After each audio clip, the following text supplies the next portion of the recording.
పిశాచి అనే సినిమా పేరు పిశాచి కానీ అరుంధతి మించి గ్రాఫిక్స్ ఉన్నాయండి. అద్భుతమైన గ్రాఫిక్స్. అసలు cinema last half an hour ఉంటుందండి, దద్దలాడిపోద్ది. అసలు రెప్ప కొట్టి అసలు మొదలు 2 అవర్స్ రెప్ప కొట్టకుండా చూడాలి సినిమా. అసలు రెప్ప కొడితే ఏం అవుతుందో అనే అంత ఉత్కంఠ, అంత భయంకరంగా, అంత సెంటిమెంట్ ఉంది ఇందులో. అంటే సెంటిమెంట్తో పాటు ఒక దైవత్వం ఏంది, అలాంటి ఒక అంటే చాలా ఎలిమెంట్స్ ఉన్నాయి ఈ సినిమాలో. సాంగ్స్ కానీ, పిక్చరేషన్ కానీ, గ్రాఫిక్స్ కానీ అద్భుతమైన చిత్రం. నేను నేను 200 సినిమాలు చూసుంటానండి. ఎన్నో సినిమాలు చూస్తాను, ఎందుకంటే సెన్సార్ బోర్డు మెంబర్గా. వారికి కూడా ఇప్పుడు శివాజీ రాజు కూడా తెలుసు, సెన్సార్ బోర్డు మెంబర్గా ఉంటే ఎట్లా సినిమాలు చూడాల్సి వస్తాయో ఆయనకు తెలుసు. అట్లూరు రామకృష్ణ గారు కూడా వేదిక మీదే ఉన్నారు, ఆయన సెన్సార్ బోర్డు మెంబరే. ఎన్ని సినిమాలు చూడాలి, ఎట్లుంటుందో ఆయనకు తెలుసు. మేము ఇన్ని సినిమాలు చూసిన తర్వాత ఒక సినిమాని నచ్చామంటే అర్థం చేసుకోవచ్చు, ఎందుకంటే చూస్తుంటే అర్థమవుతాయి ఎలా ఉంటాయి సినిమాలు ఏంటి అని. అలాంటి సినిమాల్లో హై గ్రాఫిక్స్ ఉండి తెలుగు సినీ పరిశ్రమలో హిట్ కొడుతుంది అనే ఒక నమ్మకం వచ్చినప్పుడే నేను ఈ సినిమా కొనడం జరిగింది. లేదంటే ఎందుకంటే చూస్తుంది వారు తెలుసు ఏం జరుగుతుందో అవన్నీ విషయాలు తెలుసు. సో ఇప్పుడు రామకృష్ణ కూడా ప్రజెంట్ ఆయన కూడా సెన్సార్ బోర్డు మెంబరే అన్నగారు. సో ఆ విధంగా మేము ఈ సినిమాని కొన్న తర్వాత ఫస్ట్ టైం అండి రికార్డు ఆడియో ఫంక్షన్ డేటు ఒకే యాడ్లో వేసి సినిమా రిలీజ్ డేట్ అనౌన్స్ చేసాం. ఇది కూడా ఒక గట్స్, ఇది ఒక చరిత్ర. ఎందుకంటే ఎవరు కూడా ఆడియో ఫంక్షన్ అయిన తర్వాత సినిమా రిలీజ్ ఎప్పుడైనా ఆలోచిస్తూ ఉంటారు, బయ్యర్ ఎలాగని ఆలోచిస్తుంటారు, ఎలా రిలీజ్ చేయాలని ఆలోచిస్తారు. సినిమా రిలీజ్ ఆడియో ఫంక్షన్ 6వ తేదీ, సినిమా రిలీజ్ మార్చి 17 అని పెద్ద యాడ్స్తో పాటు ధైర్యంగా సినిమా రిలీజ్కి నాకు వెనుకుండి చక్రం తిప్పిన వ్యక్తి మా రామ్ సత్య గారు. ఎందుకంటే ఆయన 90 సినిమాలు తీశాడు, ఒక హాట్ నిర్మాత. నేను కూడా ఎవరిని ఎంచుకోవాలి, సక్సెస్ఫుల్ ఉన్న పర్సన్ని ఎంచుకోవాలా, సక్సెస్ లేకపోతే కష్టమవుతుంది. అలాంటి సక్సెస్ ఎన్నో సినిమాలు ఆయన నిర్మించి ఆయన ఎన్నో సినిమాలు హిట్ చేయడం కానీ ఇవన్నీ చేశాడు. కాబట్టి ఆయనని కొద్దిగా నేను ఈ సినిమాకి ప్రధాన సలహాదారుడు అనొచ్చు, లేదా దీనికి ఒక బిగ్ బాస్ అనొచ్చు. ఆయన పెట్టగానే మార్కెట్లో ఎలాగంటే సూపర్ బిజినెస్ అయిపోయిందండి. Already total business is completed. అంటే గట్స్ ఉండి రిలీజ్ చేయాలి, ఆ డేట్ ఇంపార్టెంట్. రామసత్య గారు ప్రతి మీటింగ్లో అదే చెప్తుంటారు. సినిమా రిలీజ్ అని మన ఇష్టం వచ్చిన మన పాప పుట్టినరోజు బర్త్డే అనో లేకపోతే మా మ్యారేజ్ డేట్లను ఏవో పెట్టుకొని రిలీజ్ చేయొద్దు. సినిమా రిలీజ్ చేయాలంటే దానికి ఒక క్యాల్కులేషన్ ఉంది. ఆ క్యాల్కులేషన్ తోటి రిలీజ్ చేస్తేనే సినిమా హిట్ అవుతుంది. ఆ క్యాల్కులేషన్ లేకుండా మనకేదో నచ్చిన రోజు no sentiment. Cinema is the professional, it's a business ఆలోచనతో సినిమా తీయాలి. ఎందుకు సినిమా రంగంలో కొందరు సక్సెస్ అవుతారు, కొందరు ఫెయిల్ అవుతారు.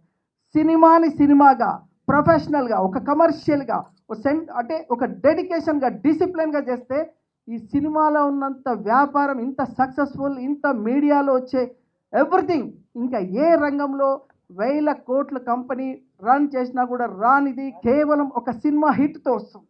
ఒక సినిమాతోటి ఒక స్టార్గా ఎదగొచ్చు. సో అలాంటి సినిమా రంగంని కమర్షియల్గా కనుక రిలీజ్ చేయగలిగితే, రిలీజ్ డేట్ కూడా చాలా ఇంపార్టెంట్. ఆ రిలీజ్ డేట్లో పక్కాగా రిలీజ్ చేస్తే అన్న టైం రిలీజ్ చేయాలి, పోస్ట్పోన్ కూడా చేయొద్దు. పక్కా రిలీజ్ చేయాలి, మొదలై బిజినెస్ అయిపోవాలి. దీనికి ముఖ్యం మా చక్రం తిప్పాడు మా రామ్ సత్య గారు, వారికి thank you very much. So ఈ పిశాచి గురించి ఒక మాట చెప్పాలి. నేను పిశాచి 2 ట్రైలర్ లాస్ట్ వీక్ డేస్ ముందు మేము లాంచ్ చేసాం. ట్రైలర్ లాంచ్ చేసి రెస్పాన్స్ ఎట్లుందో తెలుసుకుందామని యూట్యూబ్లో చూస్తే 4 డేస్కి 120,000 మంది యూట్యూబ్లో చూశారు. 4 రోజులు. నేను షాక్ అయిపోయాను. రామ్ సత్య గారు ఫోన్ చేసి, ఏం సార్ ఇన్ని లక్షల మంది అని. అంటే నేను వేరే సినిమాలు కూడా వెళ్తుంటాను కాబట్టి చూశాను. వేరే సినిమాలకి 10,000, 15,000, 5,000, 20,000 ఉంది. పిశాచికి ఎందుకు 1,00,000 దాటిపోయింది 4 డేస్ అని. వెంటనే నేను ఫేస్బుక్ అవన్నీ మాట్లాడేసేసి సోషల్ మీడియాలో కూడా సినిమాలు లేపాలని ఫేస్బుక్ ద్వారా కూడా 15 లక్షల మందికి పంపించాం. క్రెడిట్ కార్డ్ అందులో పెట్టాము, మన పైసలు అలా కట్ అయిపోతాయి. అంటే అది క్రెడిట్ కార్డ్ ద్వారా కట్ అయిపోతాయి. సో 15 లక్షల మందికి వెళ్ళి. బండారు దత్తాత్రేయ గారికి నా హృదయపూర్వక నమస్కారం. అలాగే నాతోటి మిగతా బీజేపీ కార్యకర్తలకి, మెయిన్ సభ్యులకి అందరికీ హృదయపూర్వక నమస్కారం. ఇందాక ఏమీ చూస్తుంటే ఒక మంచి మాట నాకు అనిపించింది. సాయి వెంకట్ గారు, నేను రామ్ సత్యనారాయణ గారిని ఫాలో అవుతానని. అదే సాయి గారు మీ సక్సెస్. ఎందుకంటే నేను ఆయన సినిమాలు చాలా చేశాను. మా ఇద్దరిది ఒకటే ఊరు. నేను 40 ఏళ్ళ క్రితం ఇక్కడ సెటిల్ అయిపోయినా కూడా మా ఇద్దరిది ఒకటే ఊరు. ఊరు మీద ఎంత ప్రేమ అంటే భీమవరం టాకీస్ అని పెట్టుకున్నాడు ఆయన. కాబట్టి నాకు ఈ ఛాన్స్ కూడా ఇవ్వలేదు మీకు. చాలా సినిమాల్లో నా పేరు భీమవరం ఉంటుంది. అలా ఈయనంటే నాకు చాలా ఇష్టం. నేను ముద్దుగా మా రామ్ సత్యనారాయణ గారిని నేను రామానాయుడు గారు, నాయుడు గారు అని పిలుచుకుంటా. జోక్గానే ఉంది, మీరు ఎప్పుడో 100 సినిమాలు తీయాలని. అది నిజమైనందుకు ఆయనకన్నా ఎక్కువ నేనే హ్యాపీ ఫీల్ అవుతుంటా. అలాగే సాయి వెంకట్ గారు, మీ స్నేహం ఇలాగే ఉండాలని, ఈ పిశాచి 2 కలెక్షన్లు పిచ్చెక్కించాలని మనస్ఫూర్తి కోరుకున్నాను. ఎందుకంటే మీలాంటి వాళ్ళు సినిమాలు ఆడితే కొత్త వాళ్ళకి ఛాన్స్ ఇస్తారు, కొత్త ఆర్టిస్టులు వస్తారు. అది ఒక మంచి మంచి సినిమాలు వస్తుంటాయి అని మనస్ఫూర్తిగా నమ్ముతున్నాను. మా దురదృష్టం ఏంటంటే అండి, సెన్సార్ మెంబర్లుగా అయ్యాం. ఈరోజు ఒక సినిమా చూశాను, నిజంగా పిచ్చెక్కిపోయింది నాకు. అంత దరిద్రపు కొట్టు సినిమా నేను బుట్టేగా చూడాలి అనకూడదు కన్నా మాట ఈ ఫీల్డ్లో ఉండి. ఏంటో సెల్ ఫోన్తో సినిమా తీసేస్తారు, చిన్న చిన్న కెమెరాలతో సినిమా చేస్తారు. అర్థం పర్థం అన్నది లేనే లేదు. సెన్సార్ ఆఫీస్ నుంచి ఫోన్ వస్తుంటే భయం వేస్తుంది, దేవుడా ఏ సినిమా పడుతుంది ఈరోజు అని. ఒకళ్ళ బాధలో ఒకరు చెప్పుకోవడంతో సరిపోయింది మాకు. సెన్సార్లో సినిమా చూడలేదు, ఒకళ్ళ మొహాలు ఒకరు చూసుకుంటున్నాం. దయించి సినిమా ఇండస్ట్రీకి చెప్పేది ఏంటంటే, మంచి సినిమాలు తీద్దాం, మన క్వాలిటీని పెంచుకుందాం. పక్కడు మలయాళపోడో, తమిళోడో, కన్నడో తీసాడని కాదు, తెలుగోళ్ళ కన్నా గొప్పోళ్ళు లేరు అని మనం నిరూపించుకుందాం. Thank you very much. Thank you. నిర్మాత గారు చెప్పినట్టుగా ఈ సినిమాలో చాలా సస్పెన్స్, మరి అదేవిధంగా గ్రాఫిక్స్ అంటే డిజిటలైజేషన్ యుగంలో చాలా ముందుకెళ్తున్నట్టుగా, కొంచెం సంచలనాత్మకంగా ఉండేటువంటి అవకాశం ఉన్నట్టుగా వారు చెప్పారు. కానీ ఎంత సంచలనాత్మకంగా ఉన్నా అది సందేశాత్మకంగా ఉండాల్సిన అవసరం కూడా చాలా అవసరం. కాబట్టి నాకు తప్పకుండా విశ్వాసం ఉంది ఈ యొక్క పిశాచి 2 అనేటువంటిది. పేరు పిశాచి అంటే మనకు ఒక్కోసారి చాలా ఆలోచనలు బాగా రేకెత్తింపజేసే విధంగా ఉంటాయి.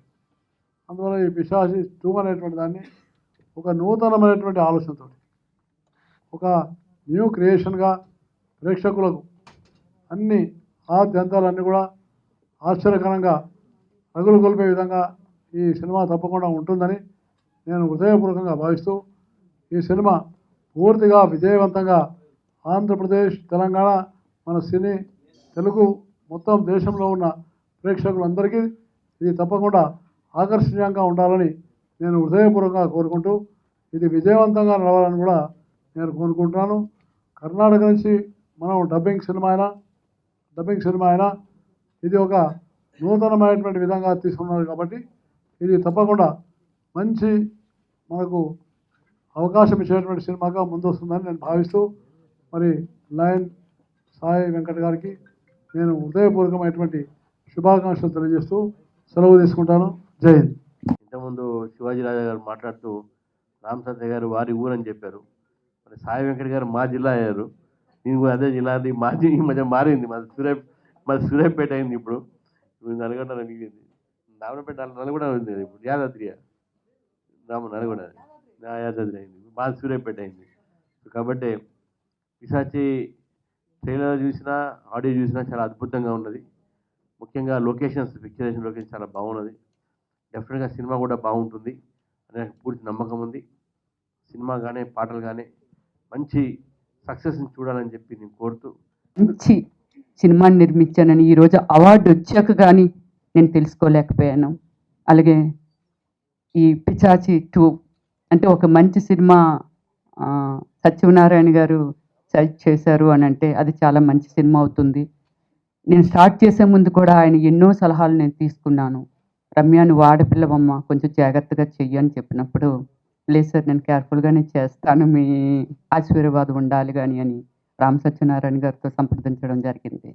సో అలాగే నేను సక్సెస్ అయ్యాను. సినిమాలో డబ్బులు పోవడం అనేది, ఈరోజు సినిమా రిలీజ్ కోసం కూడా అంత పెద్ద పెద్ద రాజకీయాలు జరుగుతున్నాయి, థియేటర్లు దొరకట్లేదు. అందువల్ల నేను ప్రేక్షకులకు అందించలేకపోయానేమో కానీ నా సినిమాను మాత్రం చాలామంది ఓమల్యని చూసి ఇలాంటి పర్ఫార్మెన్స్ ఇంకెవరు చేయలేరేమో అన్నంత మంచి పేరుని సంపాదించుకుంది రమ్యశ్రీ. పెద్ద హిట్ అవ్వాలి.